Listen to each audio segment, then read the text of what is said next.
Hello. Recently, I finished reading an excellent debut novel, Wandering Souls by Cecile, which has a number of narrative threads to it, but one of them is narrated through the point of view of an 8-year-old boy who dies while his family are migrating out of their native Vietnam during a politically tumultuous and dangerous times. So we follow his point of view in the afterlife alongside his family members who survive as they make their way to a new country and begin building a new life for themselves.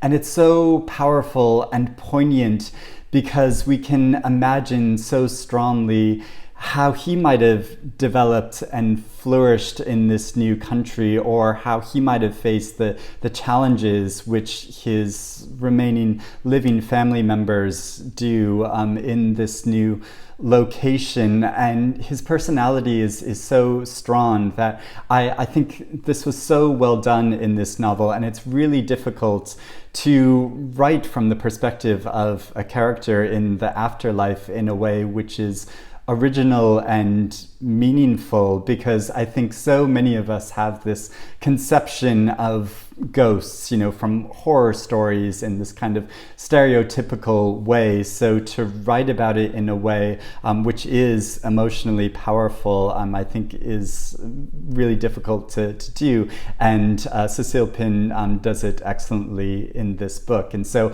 I was really glad after I finished reading it, when I was looking up information about the book online and reading other reviews and other people's reactions to it, and I came across this article in Electric Lit where Cecile recommended 7 other novels which are narrated by ghosts, which she found inspirational and which she thought were really effectively done. And coincidentally, I've read all the other 7 of these books. Also think that they're really excellent, or mostly really excellent.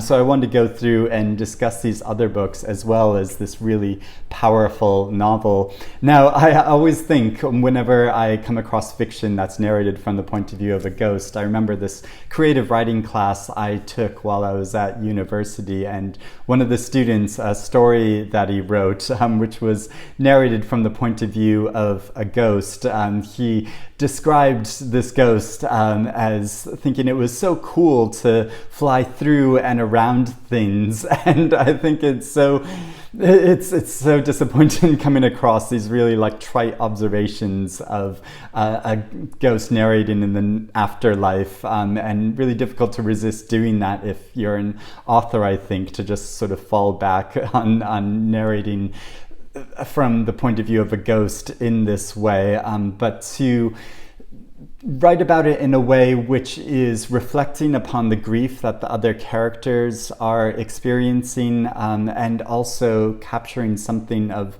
the mood of our times through the point of view of a ghost. I think that can be done so powerfully, and it is done in these several novels that Cecile points out. Her first choice is Hotel World by Ali Smith, which is centered around a hotel and a freak accident which causes the death of a 19-year-old chambermaid within this hotel. So we get the points of view of a number of different people that pass through this hotel and their perspectives on the events surrounding her death, but we also get her point of view in this beautiful stream of consciousness type monologue relating her experience. And Ali Smith is someone that has written a number of times in a number of different books about people and presences in a place that don't belong there. And she wrote about the character of this ghost-like figure in her most recent novel,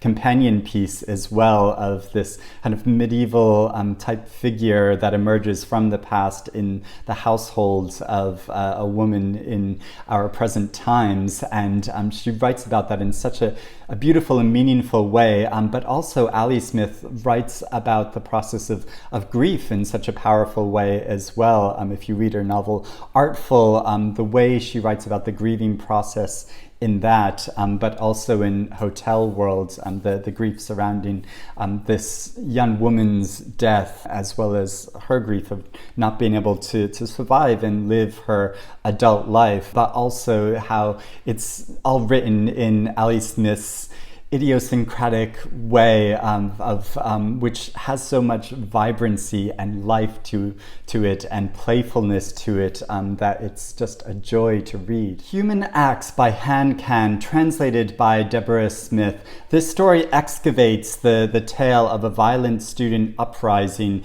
in which a number of students were killed. So we follow the story as some surviving students move amongst the bodies that have identified and are trying to prepare them for their funerals, but they come across the body of one boy whose soul is still attached to his body, and so we get the point of view of this boy who died.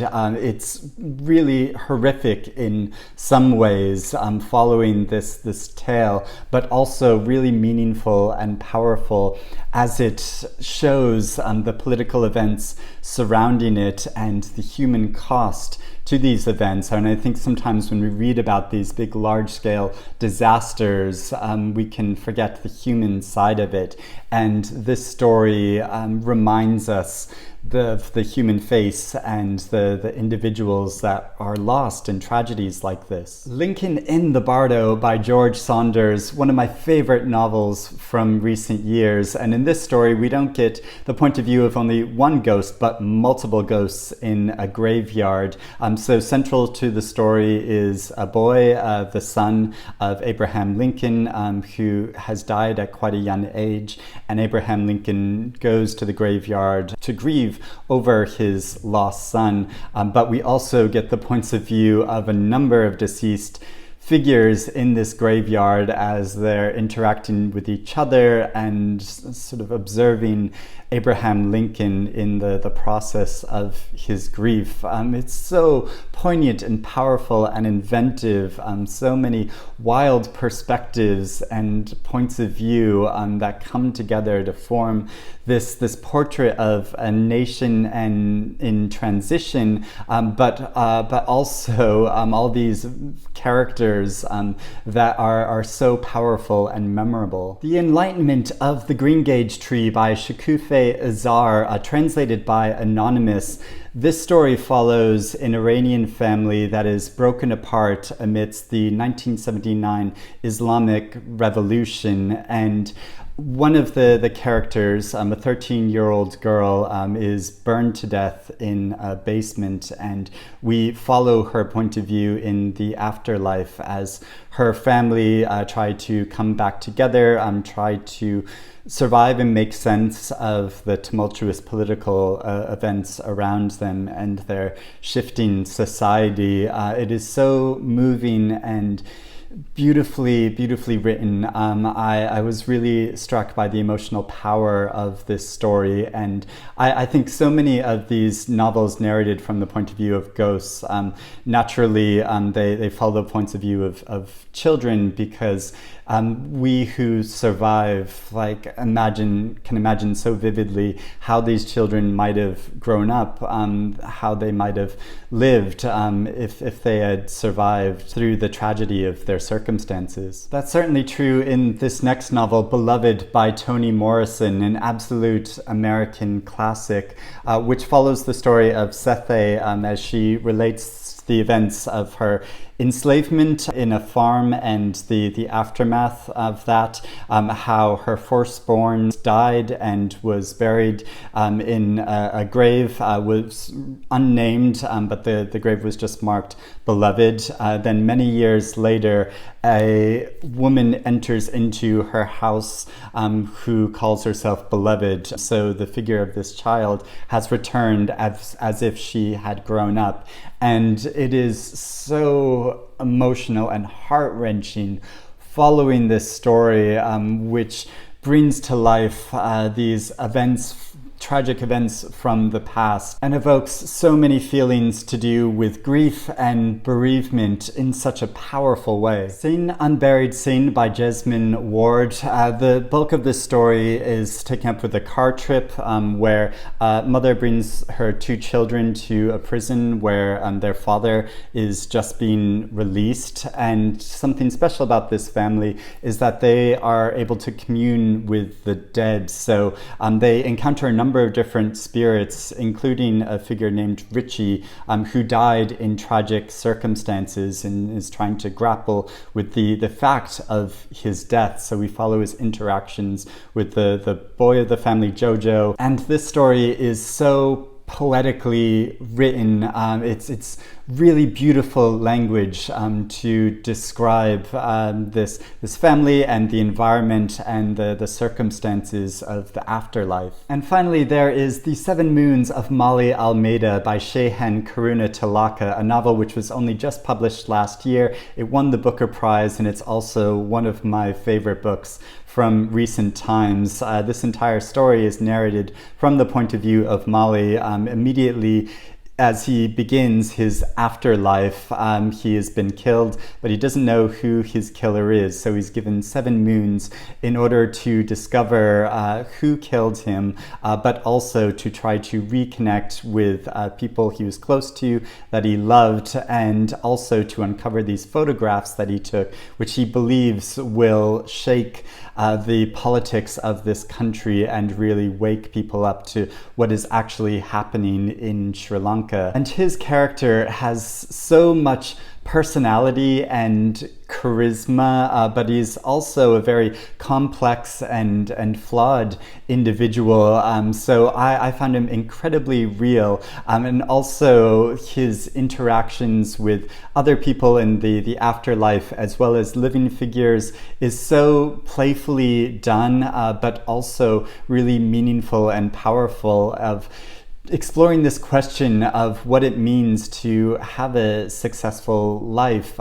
What is the motivation of our lives? And what does it really mean to be engaged with larger society? Is there a way that we can really influence larger events and the direction of our country and the politics around us? Or is it better to concentrate on the personal and our relationships with each other? It's an absolutely wonderful story, and I just loved it. So those are all excellent examples of novels narrated from the point of view of a ghost, but I'd really recommend this new novel, Wandering Souls, as well. But I'd love to hear if you've read any of these books, if you agree with any of these choices, or if you have any other suggestions of novels narrated from the point of view of a ghost that you think are done in a really effective way. I'd love to hear about those suggestions in the comments. I'll put links in the description below to my full reviews of some of these books if you want to hear more of my thoughts about them, as well as links to purchase them if you're interested in reading them and haven't got to them yet. So thank you for watching. I hope you're reading good things, and I'll speak to you again soon. Bye-bye.